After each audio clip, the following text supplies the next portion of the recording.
people like me. You need people like me so you can point your f***ing fingers and say, that's the bad guy. That's the bad guy.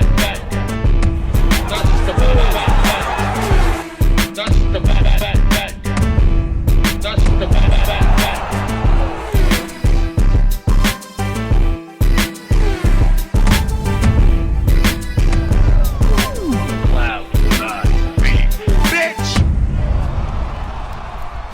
Welcome to the motherfucking relay. We're covering today's top boxing news.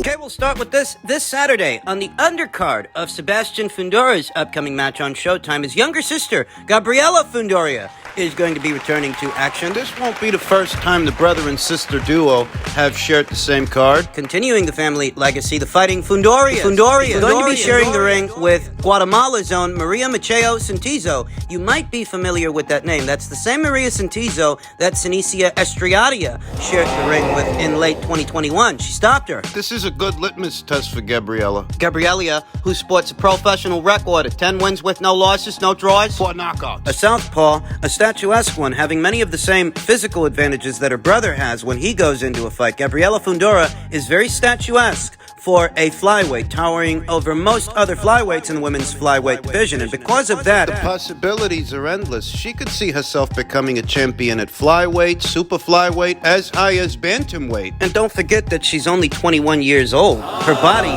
is still growing. She will fill out as time progresses, and her power will continue to develop as Gabriella Fundora has an authoritative punch. She'll be fighting Maria Santizo, who sports a professional record of 11 wins with 2 losses, no draws, 6 knockouts, having only ever been knocked out once in 13 professional contests. It's been over a year's time since Sinicia Estriadia stopped Maria Santizo. That was in December of 2021. Since then, Maria has fought 3 times. Won 2 out of 3 fights. Shared the ring with Maria Garcia, won a decision, lost to Annabelle Ortiz, and then rebounded off that loss against Arlene Aguirre. She'll be sharing the ring with Gabriella on Saturday. Gabriella, who actually fought 5 times last year, 5 times, and she's already seen action once this year in February. You know, I'm not a big fan of a lot of Samson Lukawicz's business decisions, but I really do like what he's doing with Gabriella. This is the ideal schedule for an unbeaten up-and-comer, a young one like Gabriella. You want to keep them as busy as they can be,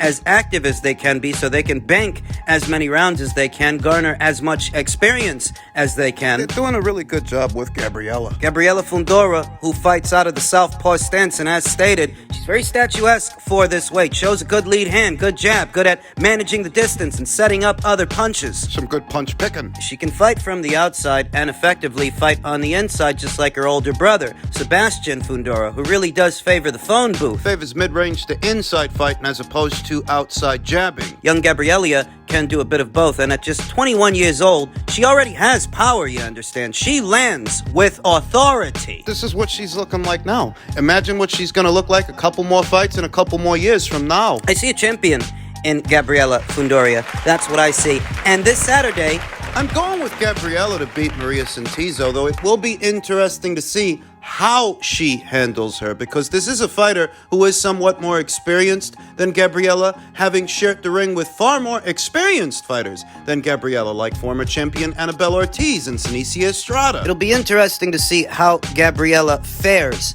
against the same Maria Santizo that they dealt with, and if Gabriella can stay in character, because so far she's looked good. She's looked very good. Managing the distance, using a jab, hooking off the jab. She's a good fighter. Fight is set for 8 rounds in the women's flyweight division. Flyweight, that's where Marlene Esparza holds both the WBA and WBC titles, as well as the coveted Ring Magazine belt. That's where Mexico's own Arely Mucino holds the IBF, and Argentina's Gabriela Alaniz, she's got the WBO. Gabriella aspires to one day share the ring with one of these champions, of which there are 3. She has to show and prove that she can make her way past a Maria Santizo. And I think that she can. I think that she will. It's just a question of how she looks, Based on that, we can determine how far out she is from fighting for a title and, how much more time she's going to need. Not that there's any rush, because there isn't. Gabriella's only 21 years old. She's got plenty of time, but if she stays in character,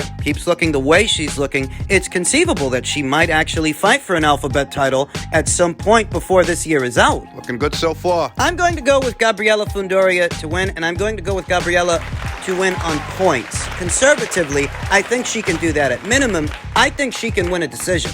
In men's lightweight and super lightweight news, Ryan Garcia says, after this, we're calling out Devin Haney. That's assuming Devin wins and stays the lightweight division's undisputed champion, though even if he does, I don't actually think he's going to stay at lightweight. He will move up. Win or lose, I think that Devin Haney's next destination is 140 pounds. Gervonta Davis has been on the mind of Ryan Garcia all day and all night for the better part of the last 5 years after pontificating his desire to face the hard-hitting slugger for a protracted amount of time. Garcia was finally given his wish. Judgment Day has been officially slated for April 22nd, later on this month at the T-Mobile Arena in Las Vegas, Nevada. Although Davis is all that Garcia can think about, that doesn't mean he isn't looking ahead. Upsetting the apple cart will be a monumental task, but if Garcia gets it done, he knows exactly who he wants to fight next. Right after this, we're calling out Devin Haney, said Garcia to the Raw Talk podcast. Bring on, Devin. It all sounds good, but need I remind you that Gervonta Davis has a rematch clause? If the outcome of the match is either a draw or Ryan Garcia actually pulls this off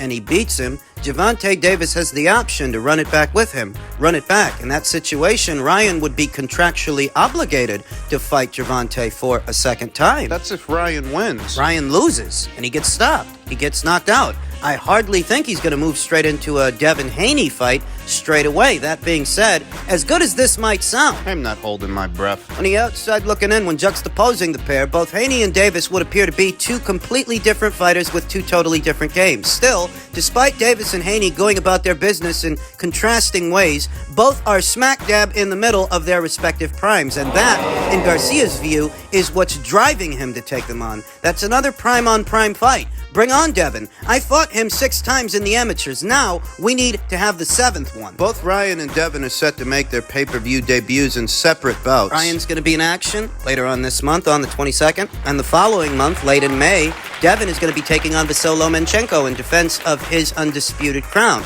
on ESPN pay-per-view. And we'll see how both of those fights do on pay-per-view. Many are anticipating robust numbers for the upcoming Gervonta Davis versus Ryan Garcia fight. Whereas with Devin and Loma, it's a bit more murky as to what that fight is going to do at the box office. Commercially, Ryan Garcia versus Gervonta Davis is a bigger commercial fight than Devin versus Loma, Even if it's not as high level a fight as Devin versus Loma. provided that Ryan wins, and he does have Devin in his crosshairs. Those are two very different fighters, two very different fights. A fight with Gervonta and a fight with Devin. Gervonta is a boxer-puncher, a counter-puncher. A knockout merchant. He's an artillery guy. Whereas Devin's the opposite. He's that textbook pure boxer, cerebral, defensively minded, economic. With Gervonta, he might actually let Ryan get off a couple of shots, even sacrifice some rounds, waiting for him to make a mistake he can capitalize on. Whereas with Devin means to assume control early and maintain it throughout the fight. He's not just waiting for a singular moment to seize control. He means to control the fight from the opening round to the final round. And he's not a knockout merchant, so he's not going to sacrifice defense for offense looking for a big knockout. Looking to land a big punch. Jab, which is a very defensible jab, if I do say so myself. It's his best weapon, and he can stop a lot of things from happening just using that jab, using that lead hand. Those are two very different fights. Based on how the fighters are built. Devin is a taller, longer fighter than Gervonta Davis is. Out of those 3 guys, Ryan, Gervonta, and Devin, Gervonta's the smaller, stumpier fighter, the smallest of the 3. Ryan won't have the same height and reach advantage over Devin that he has over Gervonta. So believe me when I tell you, it's a very different fight. From Gervonta Davis to Devin Haney, it's a different set of challenges depending on which guy you're fighting. So Lomachenko, he's going to be fighting Devin. Lomachenko's a lot more experienced than Ryan Garcia. In many ways, he's more experienced than Devin, albeit older than Devin and smaller. But he has 1 or 2 things working for him ahead of this Devin Haney fight. His shot at the big time. Lomachenko's pay-per-view debut. Lomachenko, who said, "In my mind, I'm undefeated. That's why I sleep." very well. In all actuality, he's not undefeated. He dropped a decision to Orlando Salido many years ago. More recently, he dropped a decision to Teofimo Lopez. Some may think Vasyl Lomachenko is delusional to go on thinking that he's an undefeated fighter in the pro ranks when he so clearly isn't, but he said, in my mind, I didn't lose a fight in professional boxing. That's why I sleep well. In my mind, I'm undefeated. If you understand boxing, Lomachenko said in an interview with BoxingScene.com and to other reporters. Perhaps Lomachenko's bravado stems from his days as an amateur when he racked up 396 wins with just one loss, with that loss avenged twice. Maybe he doesn't really feel like he lost to Orlando Salido because of the brazen low blows that weren't called by the ref. Maybe that's why. Maybe in Vasyl Lomachenko's own mind, he figures that had the ref done his job and deducted a point for each one of those low blows, Salido would have lost and he would have won. Maybe that's what he thinks. His rationale, though, what about the loss to Teofimo Lopez? Vasyl Lomachenko went out there, and for a large portion of the fight, the early stages of it, he didn't throw any punches. He didn't do anything. What's his excuse for that? I don't know. Maybe he tells himself that the only reason that he lost that fight was because he was fighting injured, though. It's just me bouncing ideas around as to what his rationale is. You can't think about your future when there's war coming to your house, said Lomachenko. You just think about life and about your family and about the people around you. You think about how you can live another day. You can't think about your job. You can't think about a professional sport. I'm excited for May 20th. This is my second chance, and I will try my best. Thank you to Team Haney for the opportunity. We are all prepared for this. A golden opportunity for Vasyl Lomachenko to justify the hype that has surrounded him for many years now. Becoming this division's undisputed champion and beating Devin Haney would validate him in the eyes of many. In the eyes of at least some of his critics who feel that the praise that he's gotten over the years is overstated and that he is overrated. If he beats Devin Haney in his prime, an unbeaten, undisputed champion in his prime, I do think that would go a long way in silencing at least some of his critics. At least for a little while, before it becomes about Devin Haney versus Ryan Garcia. Ryan, who's saying he's going to call Devin out after the Davis fight. That's nice. Devin has got to get through Vasyl Lomachenko first. That is, Ryan has got to get through Javante first, and then the following month, Devin's got to get through this guy. Really good fight. A good sequence of fights from this month, the month of April, going into the month of May. What is in many ways the culmination of Vasyl Lomachenko's entire career. At least in the pro ranks. Haney is my last chance at undisputed title. There will be no excuses. I don't know how much I can believe that. This is the same guy that says he never lost a fight. This chance, this fight, is the biggest moment of my professional career. This is my last chance to win an undisputed title. I don't want to talk about the future. We don't know the result yet against Haney, Lomachenko said in an interview with BoxingScene.com and to other reporters. Yes, this is the most excited I've been for a fight because it's too close. I'll be honest, this is my last chance to be an undisputed world champion. That's why it's very important. It's true. Devin Haney can afford to lose this fight a lot more than Vasyl Lomachenko can because Devin Haney's a younger fighter than Vasyl Lomachenko. One loss. Hardly the end of the world. Would not be the end of his career, but for Vasyl Lomachenko, who's already in his mid-30s and he's not getting any younger, this very well could be his last crack at the apple. Last bite. This fight features two contrasting styles. Yeah. The, according to Hoyle, pure boxer, economic, defensively minded Devin Haney versus the volume puncher. The streamlined and nuanced Vasyl Lomachenko. All those nuances, those fancy feet. Vasyl Lomachenko said being crowned an undisputed champion would carry the same weight as winning a gold medal. I have big motivation, and that's my goal, to win the undisputed crown, said Lomachenko. Lomachenko will have to overcome serious size disadvantages against Haney in order to land a victory and further stamp his Hall of Fame bound resume. In October, against Jermaine Ortiz, Lomachenko clearly lost several rounds, yet still scored a unanimous decision victory. It's not even my intention to excuse Vasyl Lomachenko's imperfections or lackluster performance against Jermaine Ortiz, though I do think it's important to note that he was coming off a rather lengthy stint of inactivity, and at least a part of what we saw could have been ring rust. Shaking off those cobwebs against a naturally bigger, fresher, and more active fighter than himself. Perhaps he didn't look 100% because he really wasn't. It's not me trying to excuse the way the guy looked. That's me telling you that the situation with Devin is different from what we saw with Jermaine, because with Devin... He might be sharper. He won't be shaking off ring rust. Look, everybody forgets about preparation, and that Jermaine was previously my sparring partner. We had a lot of rounds with him, said Lomachenko. He absolutely knew me very well, but it is what it is. I agreed to fight him. He's a very talented and fast boxer. I think Jermaine Ortiz will be a big problem for any fighter in our weight classes. Another important factor, these guys weren't complete strangers, you know, they used to be sparring partners. So Jermaine Ortiz was familiar with Vasyl Lomachenko and his tendencies in a way that Devin is not. Not that Jermaine Ortiz is a carbon copy of Devin Haney anyway, and vice versa. They are different fighters with... Both have their subtle differences. Both big young fighters, but they're not carbon copies of each other. Devin Haney himself says that Loma is a good fighter,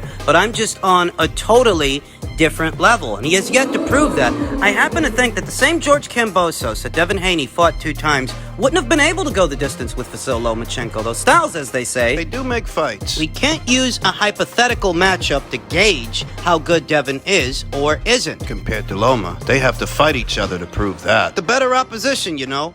The better I am as a fighter, the more I rise. Haney told Top Rank's Christina Poncher, who moderated the press conference. And Loma is a good fighter, but I'm just on a totally different level. And on fight night, the world will see that. The world will see how good Devin Haney really is. This is a different fight than any other fight that Devin Haney has had so far, because Vasyl Lomachenko brings more tools to the table, more ingredients than a Jorge Linares, who he beat, than a Jojo Diaz. A Kambosos, a Gamboa. This is a different fight than any other fight that Devin Haney has had so far. Many point to Devin Haney's size and youth advantage that he has over Vasyl Lomachenko, but that's the same size and youth advantage that Jermaine Ortiz had. Same size and youth advantage that Masayoshi Nakatani had. You gotta see. Haney said, I don't know. I never shared the ring with Loma yet, so I don't know what type of fighter he is, how good he really is. Is he what they say he is on paper? Yes, definitely. He has shown against different opponents he rose to the occasion on every night that he stepped in there. He showed a high IQ, but I'm just a totally different fighter. I'm on a totally different level, so it may be a chess match. It may not be. I may just walk through him. We've got to see. We do. Devin not being an artillery fighter or a particularly heavy-handed fighter, I don't get the sense he's going to walk through Vasyl Lomachenko's punches, walk through his shots. If anything, he's going to work to disarm him and work around him. The edge and power, I'd actually give that to Vasyl Lomachenko in spite of Vasyl being the older, smaller fighter. The question is, can Devin keep Vasyl Lomachenko at arm's length and simmer him down? Because Vasyl Lomachenko is a volume puncher. A cross between a boxer puncher and a pressure fighter. He's got the boxer puncher's fundamentals with the pressure fighter's volume and engine. We all know pure boxers, they don't like pressure. They don't like volume. They don't like being forced into exchanges and forced to fight. Though because Devin is so much younger and bigger than Loma is. Will that be enough for him to keep a handle on the situation? Keep a lid on things? And because this is Vasyl Lomachenko's last crack at the apple, well, he step up in a way that he's never stepped up before. Rise to the occasion. This is a fascinating fight for more reasons than one.